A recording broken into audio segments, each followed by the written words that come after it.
ہم 2020 کے آنے پر اتنا خوش کیوں ہیں؟ صرف کیلنڈر ہی تبدیل ہو رہا ہے، صرف تاریخ ہی تبدیل ہو رہی ہے. یعنی عالم یہ ہے کہ کیلنڈر جو ہے وہ 19 سے 20 ہو جائے گا، لیکن ہمارا کردار، ہماری سوچ، ہمارے نظریات، ہمارا رہن سہن، ہمارا چال چلن 19 سے 20 نہیں ہوگا، بلکہ 19-20 بھی نہیں ہوگا. اور عالم یہ ہے کہ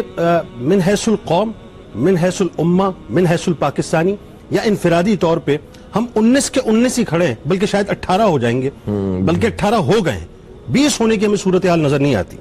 بلکہ اخلاقی طور پہ تو مجھے لگتا ہے کہ ہم اس حد تک پست ہو چکے ہیں کہ باوقار شعبوں سے تعلق رکھنے والے لوگ یا باوقار اداروں سے تعلق رکھنے والے لوگ جو کہ پڑھے لکھے لوگ ہیں، سو کال پڑھے لکھے لوگ ہیں، اب وہ جہلا کی صف میں آ کے کھڑے ہو گئے ہیں. اور عالم یہ ہو گیا ہے کہ جو ہمارے لیڈرز ہیں وہ حریم ناز اور حریم حسن کی جو سندلی خوشبوئیں ہیں اس کے اندر مکمل طور پہ قید ہو کے رہ گئے. جھوٹ ہمارے ہاں معاشرے میں بڑھ گیا ہے، غیبت معاشرے میں بڑھ گئی ہے، حسد معاشرے میں بڑھ گیا ہے، بہتان تراشی معاشرے میں بڑھ گئی ہے، ملاوٹ ہمارے یہاں بڑھ گئی ہے، کرپشن ہمارے یہاں بڑھ گیا ہے، رشوتیں ہمارے یہاں بڑھ گئی ہیں، حلال اور حرام کا جو تصور ہے وہ ہمارے یہاں بڑھ گیا ہے. ہر طرف ہمیں صرف اور صرف نفسا نفسی نظر آتی ہے. اور عالم یہ ہے کہ پیسوں کی دوڑ اس حد تک بڑھ چکی ہے کہ حصول کے لیے ہم سب کچھ کرنے کو تیار ہیں. مجھے ایک بات سمجھ نہیں آتی کہ آج جب دنیا میں رات 12 بجیں گے اور گھڑیاں جب 12 بجائیں گی تو پوری دنیا کے اندر جو پبز میں، ڈسکوز میں، بیئر بارز میں، کسینوز کے اندر رقص و سرور کی محفلیں سجائی جائیں گی، شرابوں کو پیا جائے گا اور پلایا جائے گا، اور اس کے اندر بدقسمتی سے ہم مسلمان بھی شامل ہوں گے، پاکستانی بھی شامل ہوں گے. مجھے افسوس اس بات پہ ہوتا ہے صاحب کہ ایک طرف تو ہم نئے سال کی ابتدا، چلیں جی اگر نئے سال کی آپ کو ابتدا بھی کرنی ہے اور اس کو خوش آمدید بھی کرنا ہے تو کیا ہی اچھا ہوتا کہ اللہ کے حضور حاضر ہو کر معافی مانگتے،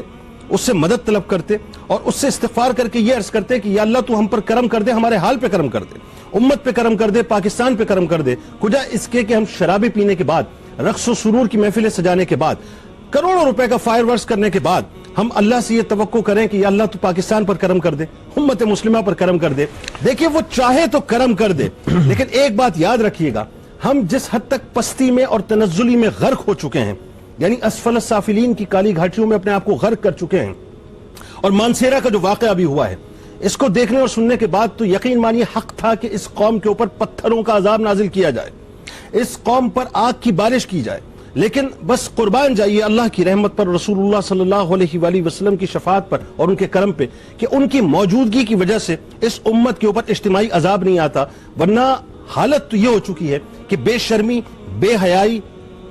بد تہذیبی یعنی اس حد تک عام ہو چکی ہے کہ ہم کلچرلی اس بات کو ایکسپٹ کر چکے ہیں کہ ہم بے شرم ہو چکے ہیں، بے حیا ہو چکے ہیں. لہٰذا 2020 کی ابتدا اگر کرنا چاہتے ہیں صاحب تو اس سوچ کے ساتھ کیجئے کہ یا اللہ یہ جو میں نے 2019 غفلت میں گزارا ہے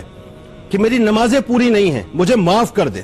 میں نے حقوق العباد کی پاسداری نہیں کی، مجھے معاف کر دے، میں نے تیرا حق ادا نہیں کیا، مجھے معاف کر دے، من حیث القوم میں نے وہ فریضہ ادا نہیں کیا جو مجھے ادا کرنا چاہیے تھا، مجھے معاف کر دے. ایک پاکستانی کی حیثیت سے جو میرے کاندھوں کے اوپر قرض تھا وہ قرض میں نے نہیں چکایا، مجھے معاف کر دے. ایک امت کی حیثیت سے ہم تنزلی کا شکار ہو چکے ہیں، مجھے معاف کر دے. اگر اس سوچ کے ساتھ کیلنڈر تبدیل نہیں ہوگا تو صرف سمجھ لیجئے تاریخ تبدیل ہوگی.